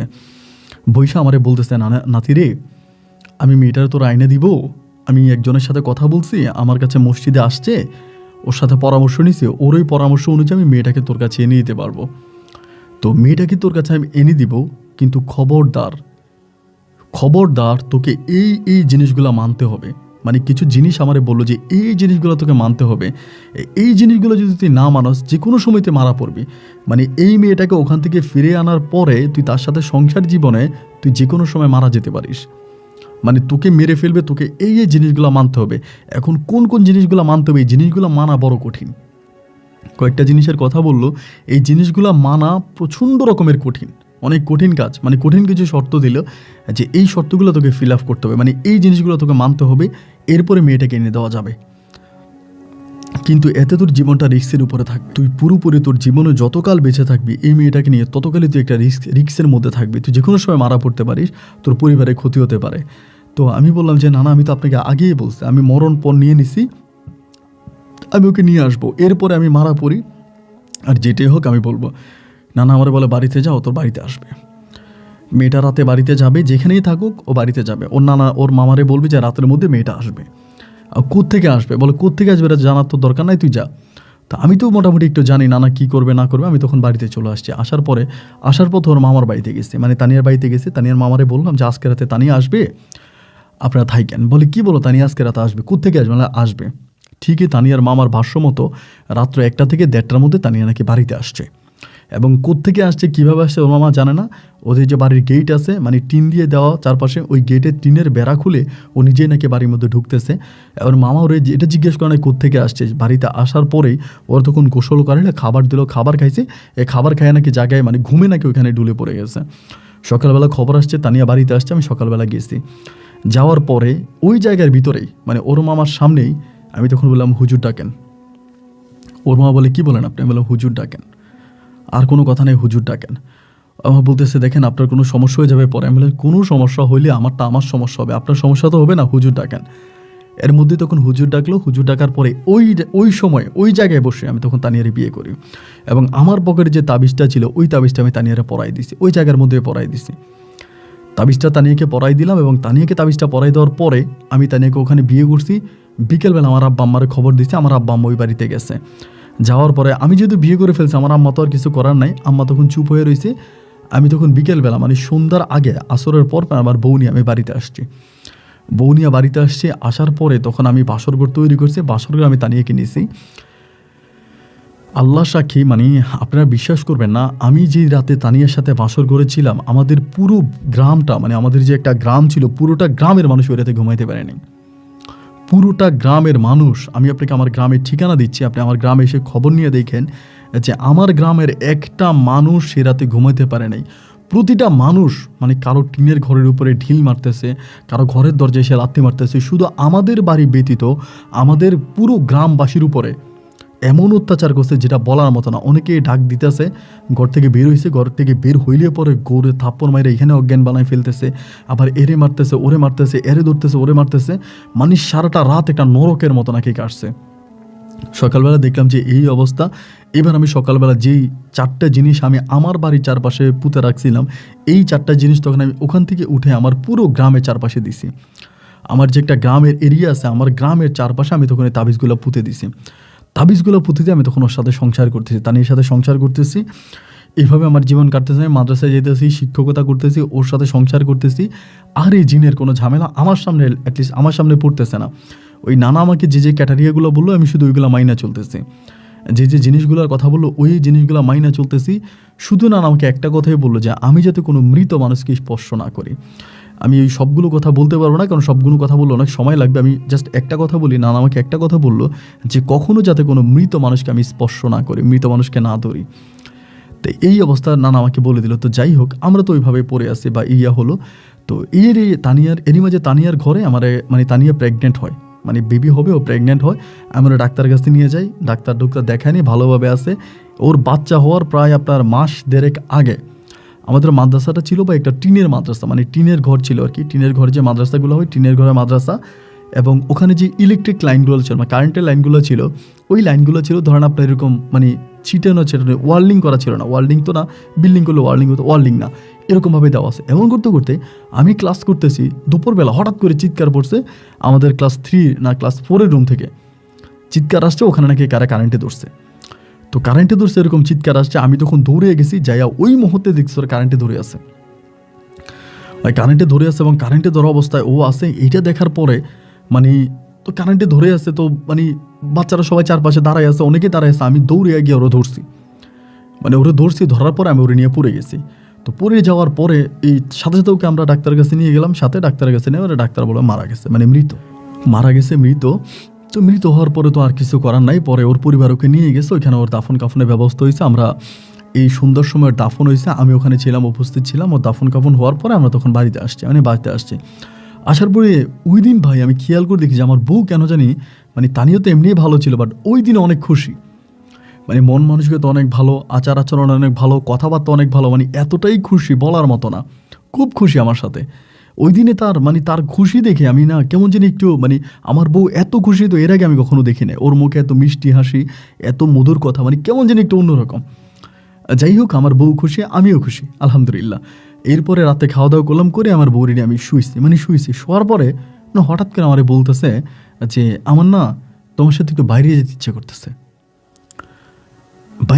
করতেছে, আমারে বলতেছে। আমি তখন বললাম যে এত রাতের বেলায়, রাত্রে তখন অনেক গভীর রাত, আমি বললাম এত রাতের বেলা বাইরে কেন যাব, আমার তো বাইরে যাওয়ার দরকার নাই। আবার ওই নানা কিন্তু আমাকে শিখিয়ে দিছে, মানে ওই ক্যাটেরিয়াটা বলে দিছে যাতে কোনোভাবে রাতের বেলায় আমি যাতে বাইরে না যাই। এটা কিন্তু আমার নানা আমাকে বলে দিছে যে কেউ যদি আমাকে ডাকে বা রাতের একটা সময় আছে, ওই সময়টাতে আমি যাতে বাইরে না যাই। তা নিয়ে কিন্তু আমাকে ওই সময় বাইরে যাওয়ার কথা বলছে, আপনি জিনিসটা খেয়াল করবেন। এরপরে ওরে বললাম যে না আমি যাবো না বলে ওরে নিয়ে আমি শুয়ে পড়ছি, ঘুমাই গেছি। হঠাৎ করে আমার ঘুমটা ভাঙছে ফজরের কিছুক্ষণ আগে। ঘুমটা ভাঙার পরে আমি তাকায় দেখতেছি তানিয়া আমার পাশে নাই। তানিয়া যখন পাশে নাই, আমার কিন্তু এতক্ষণ পর্যন্ত এই জিনিসগুলো খেয়াল নাই। তানিয়া আমার পাশে না থাকার পরে দরজাটা খোলা, আমি ঘর থেকে বেরোবো, ওই সময় আমি হঠাৎ করে চিন্তা করতেছি কিরে তানিয়া তো ঘরের বাইরে যাওয়ার কথাই না, বাইরে কেন গেল? এবং তখন আমার মনে পড়ছে না আমার একটা বাচ্চার যে কারেন্টে ধরলো, ওই বাচ্চাটারে যে আমি জড়াইয়া ধরলাম, এমন সময় তো হতে পারে যে আমার তাবিজটা নষ্ট হয়ে গেছে। আমাকে তো মৃত মানুষ ধরা নিষেধ, আমি মৃত মানুষ তো ধরছি। হয়তো এমন হতে পারে যে ও যখন কারেন্টে ধরছে ও তখনও মৃত ছিল, আমি এখানে ওর ধরে ফেলছি। আর যদি এটা নাই হবে তাহলে বাসায় আসার পরে তানিয়া এতটা খুশি কেন, এবং তানিয়া আমারে কেন রাতের এই অংশে বাইরে যাওয়ার জন্য অফার করলো, এই সবগুলো জিনিস মিলে আমি তখন আল্লাহু আকবার বলে ঘর থেকে বেরিয়ে গেছি। কারণ আমার কথা হচ্ছে যে না, ওর একটা বিপদ আসছে, মানে আমার এটা মনে হলো।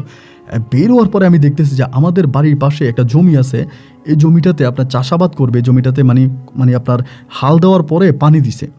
পানি দেওয়ার পরে আপনি বুঝতেই পারেন, গ্রামে যারা আছেন তারা বুঝবেন, জমি যখন হাল দেওয়া হয়, হাল দিয়া পানি দিলে ওটা যখন কাদা হয়ে থাকে, একদম কাদা কাদা কাদা কাদা, গ্রামের ভাষাটাকে প্যাঁক বলে, এবং মানে প্যাঁকে পানি জমে আছে। ওই অবস্থার মধ্যে আমি দেখতেছি কে জানি আমার তানিয়ারে মাটির নিচে গাঁড়াই ফেলতেছে, মানে মাথাটা নিচের দিকে দিয়ে মাইরে ফেলতেছে। আমি দৌড় দিলাম ওইখানে, এবং দৌড় দিয়ে গিয়ে আমি আমার দোয়া অনুযায়ী গিয়ে থাপ করে ওখানে দৌড়ছি, এবং ওই জায়গায় যেয়ে দেখেছি তানিয়া নাই, মানে ওই জমির মধ্যে গিয়ে দেখে তানিয়া নাই, এবং আমাকে তপ করে উপর থেকে কি জানি একটা জিনিস আমার গলা চাপ দিয়ে ধরছে ভাই, আমাকে মাটির নিচে ঢুকে ফেলতেছে। আমি যতই আমার দোয়া পড়তেছি, আমি আমার অনুযায়ী আমার যতটুকু আলেম আছে, আমার এলেম আছে, আমি আমার এলেম অনুযায়ী চিৎকার করে দোয়া পড়তেছি, কিন্তু আমার দোয়ায় কোনো কাজ হচ্ছে না। কারণ একটু পরে আমার দোয়া পড়তে গেলে আমার মুখের মধ্যে মাটি ঢুকিয়ে দিচ্ছে, ওই যে কাদা ঢুকিয়ে দিচ্ছে আমার মুখের মধ্যে, কাদা দিয়ে আমাকে নিচের দিকে ডাবাইয়ে নিচ্ছে। আল্লাহু আকবার ধ্বনি দিতেছি, না ভাই আমার এই পর্যন্ত আমি তখন কাদার নিচে ডুবে গেছি। আমার শুধু এই মুখটা আছে, এই মনে করেন এই মুখটা ডুবে গেলে আমি মরে যাব, এই মুখটা মধ্যে চাপ দিতেছে আল্লাহু আকবার বলে। ওই সময় ফজরের আজানটা দিছে।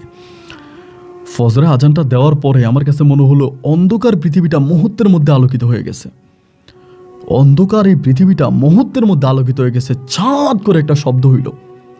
ওই শব্দের পরে আমি বুঝতে পারলাম যে না, আলহামদুলিল্লাহ, মানে চলে গেছে। আমি ওইখান থেকে দৌড় দিয়েছি, দৌড় দিয়ে এসে মারে ডাক দিলাম 2-3 বার। মা তখন ঘুম থেকে উঠছে, ওইটা দেখে তানিয়া, আমি বললাম তানিয়া কই? মা ঘরে যেয়ে দেখছে তানিয়া শুয়ে আছে।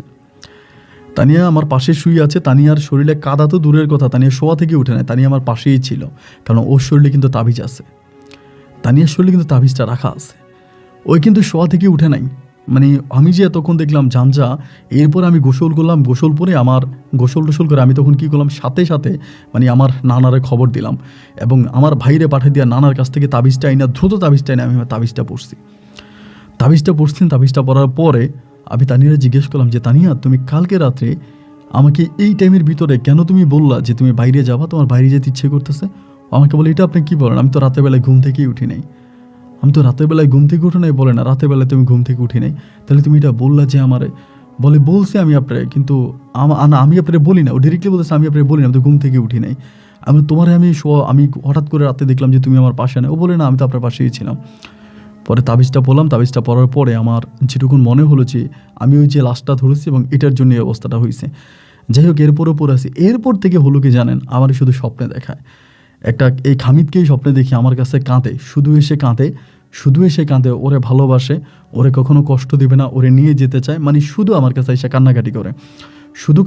আমি যা চাই, আমি যেটা চাই, আমার কোনো কিছু ও আমাকে বাদ রাখবে না। আমি যেটা চাই আমাকে সেটাই দিবে, আমার সব ইচ্ছাও পূরণ করবে, আমাকে কোনো ইচ্ছার বাইরে নেবে না। আমার জীবনটাও না ভাই তখন একটা বেড়াজালের মধ্যে পড়ে গেছে। মানে বেড়াজালটা হচ্ছে কি জানেন, এই আমাকে যে কন্ডিশনগুলো দিয়েছিল আমার নানা, ওই কন্ডিশনগুলো মানতে গিয়ে আমি আমার সংসারটা ঠিকমতো চালাতে পারি না। একটা স্বাধীন একটা স্বাভাবিক মানুষ যেভাবে চলাফেরা করে আমি ওভাবে চলাফেরা করতে পারি না। আমার অনেক কিছু নিষেধ আছে। এইভাবে নিষেধ মেনে সংসার করাটা আমার কাছে মনে হলো যে আমি আমার ঘরে একটা বন্দি জীবনযাপন করতেছি। এরই মাঝেও প্রতিনিয়ত কান্না করতেছে। যেমনি পারি আমি যাতে ওর কাছে দিয়ে দিই, কোনোদিনও তানিয়ার কোনো ক্ষতি করবে না। এবং তানিয়াও মাঝে মাঝে খুব মন খারাপ করে ওর জন্য। আমি দেখি তানিয়াও মাঝে মাঝে এই ইব্রাহিমের এই খামিদের জন্য মন খারাপ করে, খামিদের কথা ওর মনে হয়। এবং ও তো স্মৃতি আর ভুলে যায় নাই, হয়তো ওরে নিতে পারতেছে না, ওর কাছে আসতে পারতেছে না খামিদ, এটুকু ঠিক আছে, কিন্তু স্মৃতি ভুলে যায় নাই। ছোটোবেলায় ও পানিতে পড়ছিল, ওইখান থেকে খামিদুকে উঠাইছে। এরপরে ওর মামার ওকে খাবার দিত না, খামিদুকে খাওয়াইতো, খামিদুকে সাথে রেখে ঘুম পাড়াই দিত। মানে খামিদের সাথে তার ঘটে যাওয়া স্মৃতিগুলো সে বারবার মনে করতেছে, এবং মনে করে মাঝে মাঝে সে কান্নাও করে। এইভাবে দিন রাতগুলো কাটতে কাটতে একটা পর্যায়ে হঠাৎ করে আমার আম্মার পাঠস্থলিতে সমস্যা দেখা দিছে, মানে আপনার পেটের মধ্যে সমস্যা দেখা দিছে। এবং সমস্যা দেখা দেওয়ার পরে মানে আম্মু কোনো কিছু খাইতে পারে না, খেলেই বমি করে দেয়, এবং মানে পায়খানার সাথে প্রচুর ব্লিডিং হয়, রক্ত বের হয়। তো কী হইতেছে বুঝতে পারতেছি না। পরে আমরা ডাক্তারের কাছে নিয়ে যাই, প্রথমে কবিরাজ দিয়ে দেখাই। জিন তো আর আমার আম্মার কোনো ক্ষতি করতে না, আমার কাছে তাবিজ আছে। পরে এখানে আমি আরেকটা বিষয় বলতে ভুলে গেছিলাম, এই রাতেই কিন্তু আমার বাচ্চাটা নষ্ট হয়ে যায়। আমার বাচ্চাটা কিন্তু, আমার বউ যে প্রেগনেন্ট ছিল, আমার বাচ্চাটা কিন্তু নষ্ট হয়ে গেছে। আমার ওয়াইফের করে একটা মৃত সন্তান হয়েছে। পরে এই সন্তানটাও কেন মারা গেল আল্লাহই ভালো জানে, হয়তো আল্লাহ কর্তৃকে মারা গেছে। এবং এরপরে আমার মাকে আমি তখন ডাক্তারের কাছে নিয়ে গেলাম। ডাক্তারের কাছে নিয়ে যাওয়ার পরে অনেক পরীক্ষা নিরীক্ষা করলাম, কিছু ধরা পড়ে না। পরে ঢাকাতে আমি নিয়ে গেছি। ঢাকাতে নিয়ে যাওয়ার পর আমি জানতে পারি আমার মায়ের পাকস্থলীতে ক্যান্সার হয়েছে। ক্যান্সার হয়েছে এবং ক্যান্সারের রোগ সম্বন্ধে তো আপনারা জানেন, মানে ওর কতটা ব্যয়বহুল, মানে কত বেশি টাকার প্রয়োজন। একে তো ব্যয়বহুল, তার উপরে ডাক্তার বললো যে যে জায়গায় হয়েছে এখানে আসলে আমার আম্মাকে টাকা খরচ করে আমার আম্মা লাভ নেই, আমার আম্মা বাঁচবে না, আম্মা মারা যাবে। আম্মা বাঁচবে না, আম্মা মারা যাবে, আম্মাকে এই জায়গা থেকে রক্ষা করাটা মানে সম্ভব না। ডাক্তার এটা আমাকে বলছে, এরপর আপনারা চেষ্টা চালিয়ে যেতে পারেন। তা আমাদের যে পরিমাণে সামর্থ্য আছে, আমরা আমাদের সাধ্য সামর্থ্য অনুযায়ী আমি চেষ্টা চালাইতেছি, কিন্তু কোনোভাবে আম্মাকে ভালো করতে পারি না। আর এদিকেই প্রতিনিয়তই আমি দেখতেছি খামিদ এসে কান্নাকাটি করে আমার কাছে এসে কান্নাকাটি করে তানিয়াকে ফেরত চাই। একদিন হঠাৎ করে আমি কোনো কিছু জেনে না বুঝে খামিদকে হঠাৎ করে বললাম যে, খামিদ, আমার আম্মার তো এই অবস্থা, আমার আম্মারে ভালো করে দাও। তুমি তো নাকি অনেক মানুষের চিকিৎসা করছো, অনেক কথা তুমি আমাকে আগে বলছো। ওইটা বলার সাথে আমাকে বলো আমি তোমার আম্মারে চিকিৎসা করে দিব, তোমার আম্মারে ভালো করে দিব, তুমি কি বলো, মানে তুমি আমারে কি দিবা? আমি বললাম আমি তানিয়াকে জিজ্ঞেস করবো, তানিয়া যদি তোমার কাছে যেতে চায় আমি তানিয়াকে তোমার কাছে দিয়ে দিব। বলে আর যদি না যেতে চায়? আমি বললাম যে না যেতে চাইলে তো আমি ওকে জোর করে তোমার কাছে পাঠাতে পারবো না, কারণ সে আমার বউ। ও আমাকে বলে সত্যি? আমি বললাম হ্যাঁ সত্যি। এইটা বলার পরে আল্লাহ সাক্ষী, কসম আল্লাহর, আমি জানি না আপনি কতদূর বিশ্বাস করবেন, একটা ট্যাবলেট, একটা ইঞ্জেকশন, কোনো কিছু বা ক্যান্সারের যে চিকিৎসাটা হয় ওই চিকিৎসার 100 ভাগের 1 ভাগ আমি আমার জন্য করি নাই। যেখানে ক্যান্সারটা হয়েছিল ওইখানে মানে আম্মার নির্ঘাত মৃত্যু অবস্থায় ছিল, মানে আম্মা মারা যাবে ডাক্তারই বলছে। হঠাৎ করে আমার আম্মার শারীরিক অবস্থা অনেকটা ভালো হয়ে গেল। আমি যেদিনে খামিদের সাথে রাতের বেলায় কথা বলি যে এটা আমি করব বা তানিয়াকে জিজ্ঞেস করব, হঠাৎ করে দেখি যে আমার আম্মার অবস্থা অত্যাধিক ভালো, এতই ভালো বলার মতো না। এবং ভালো দেখে আমি অবাক, কি যেভাবে আমার আম্মা মানে শোয়া থেকে উঠতে পারে না, সে আম্মা দেখে হাঁটতেছে। পরে এর 2 দিন পরে খামিদ আমাকে বলে আমার আম্মা ভালো হয়ে গেছে। আম্মা ভালো হয়ে গেছে পরে আমি তখন আমাদের খুলনা মেডিকেলে নিয়ে গিয়ে আম্মার এই চেক আপগুলো আবার করাই। কিন্তু আগের রিপোর্টগুলো দেখার পরে বর্তমান রিপোর্টগুলো দেখে ডাক্তার অবাক হয়ে যায়। মানে যিনি ডিউটিরত ডাক্তার ছিল তিনি রিপোর্টগুলো দেখার পর, আমি আপনাকে ডাক্তারের নাম্বারও দিচ্ছি, আপনি যোগাযোগ করেন, যে ডিউটিরত ডাক্তার এই 2টি রিপোর্ট দেখার পরে সে অবাক হয়ে যায় কীভাবে সম্ভব। ওই রিপোর্টের মধ্যে এই রোগটা আছে, এই রিপোর্টের মধ্যে এই রোগটা নাই, কোনো অপারেশন নাই, কোনো কিছু নেই। আর যদি এটা ভালোও হয় এত কম সময়ের মধ্যে তো ভালো হওয়ার প্রশ্নই আসে, এটা পসিবলই না। তখন তারা বলে তাদের মেশিনের সমস্যা ছিল, আগে যেখানে তারা আমার আম্মার মানে পরীক্ষা নিরীক্ষাগুলো করছিল ওইখানে সমস্যা ছিল, বা ডক্টর ভুল করছে। মানে সবাই তখন অবাক। আমি আগে ঢাকার ওই ডক্টরের কাছে আর যাই নাই, যিনি বলছে আম্মা মারা যাবে, তার কাছে আমি আর যাই নাই। কিন্তু এই বলে আমার আম্মা সুস্থ হয়ে গেছে বা আমার আম্মা ভালো হয়ে গেছে। এই ঘটনার পরেই আমি তখন বুঝতে পারলাম যে না, খামিদ তখনই এসে আমার কাছে কান্নাকাটি করে। এবং একদিন আপনার বৃহস্পতিবার রাতের বেলায় আমি একদিন নিজে তানিয়ার জিজ্ঞেস করলাম যে তানিয়া, আমি তোমাকে একটা কথা জিজ্ঞেস করব, তুমি আমার কাছে সত্যি কথা বলবা, মনের ভিতরে একটা মুখে আরেকটা রেখো না। মানে মধ্যরাতে জিজ্ঞেস করতেছো। আমারে বলে হ্যাঁ বলেন। মানে দুজনেই খাটের উপর বসে আছে। বলে তানিয়া, তুমি কি আমাকে ভালোবাসছো এই পর্যন্ত? আমি এটা জানতে চাই।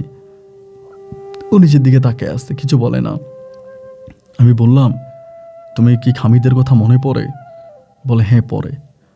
তুমি কি আমাকে বেশি ভালোবাসো না খামিদকে বেশি ভালোবাসো?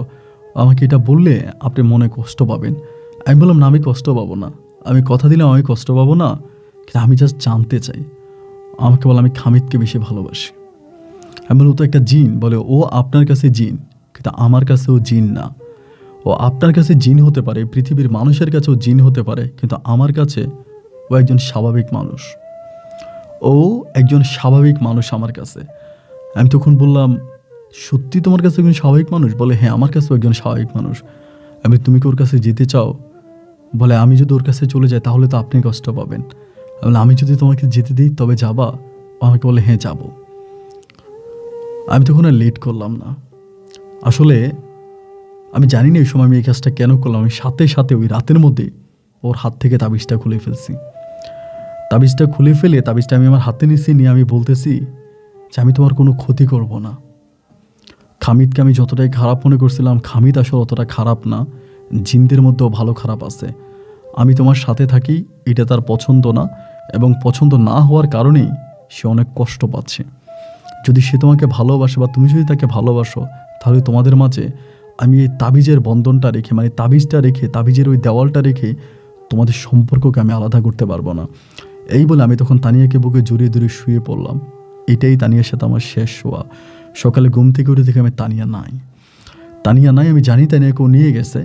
তানিয়া নাই। তানিয়া না থাকার পরে ওই দিনে তানিয়াকে খোঁজাখুঁজি হইতাছে, এর পরের দিন তানিয়াকে খোঁজা হইতাছে, এর 2 দিন পরে ওর মামা একইভাবে আসছে আমার নামে মামলা করার জন্য।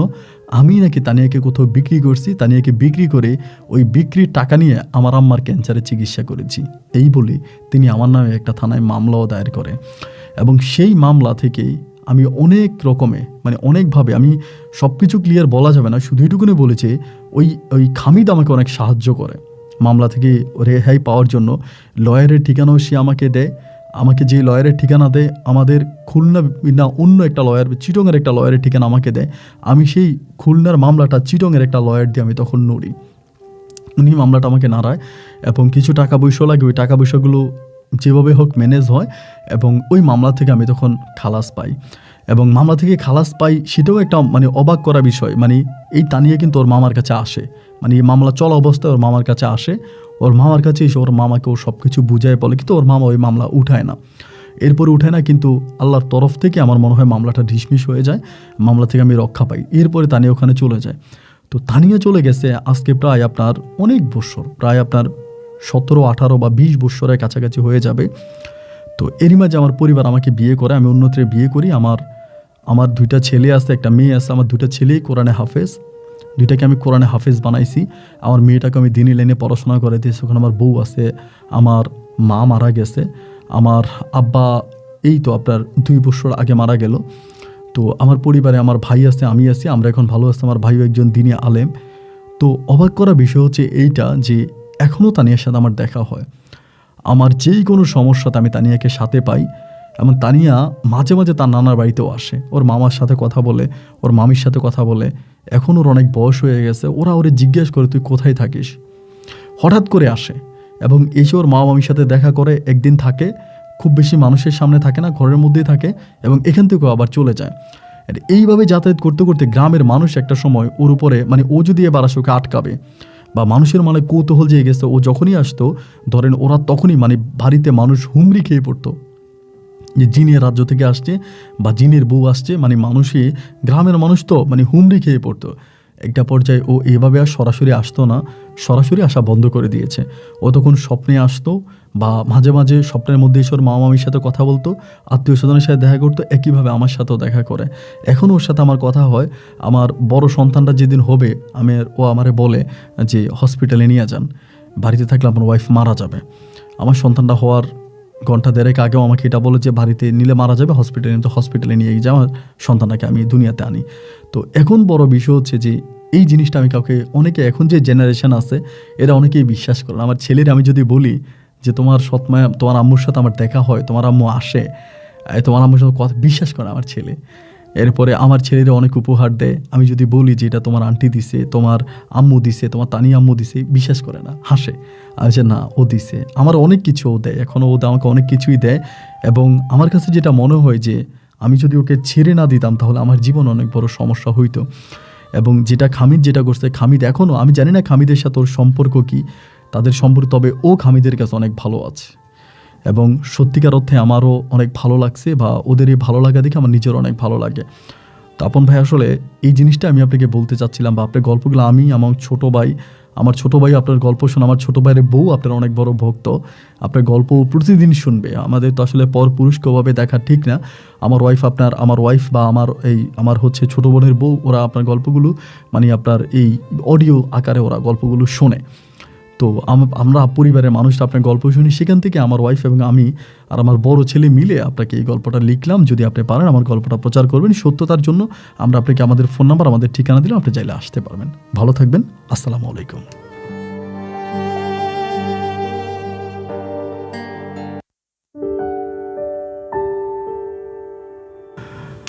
বন্ধুরা, সবাইকে অনেক বেশি ধন্যবাদ এই পর্যন্ত খুলনার ভাই ইব্রাহিমের জীবনের বাস্তব গল্পটা আমার মুখে শোনার জন্য। বন্ধুগণ, এই ধরনের গল্পগুলোকে আমি যখন বাস্তব গল্প বলি, আপনারা অনেকেই হয়তো চিন্তা করেন যে আপন ভাই এটা কীভাবে বলে। দেখেন, আমি এই গল্প নিয়ে না, প্রতিটা গল্পই যিনি পাঠায় আমি ওটাকে বাস্তব গল্প বলি। কারণ আমি বারবারই বলি যে আমি ওই গল্প কখনো ওই জায়গায় গিয়ে জাস্টিফাই করি না যেটা কতটুকু সত্য কতটুকু মিথ্যে। আমার জায়গায় দাঁড়িয়ে আমি যদি দেখি যে এই গল্পটা প্রচার করলে মানুষের কোনো উপকার হবে বা মানুষের গল্প থেকে কিছু শিখতে পারবে বা মানুষের গল্প থেকে সতর্ক হবে, দেন আমি তখন গল্পটা প্রচার করি। আমি তখন এই গল্পটা প্রচার করার জন্য চেষ্টা করি। কিন্তু আজকের এই গল্পটা আমার কাছে ভালো লেগেছে এইটা যে ইব্রাহিম ভাই জোর করে কোনো কিছুই দখল করতে চায়নি।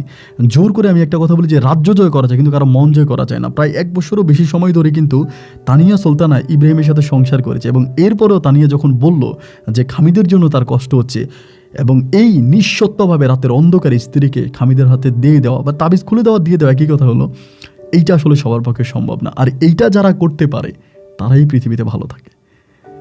যারা স্যাক্রিফাইস করতে পারে, যারা পরিস্থিতি মেনে নিতে পারে, যারা যেটা আছে এটাতে শুকরিয়া আদায় করতে পারে, তারাই ভালো থাকে।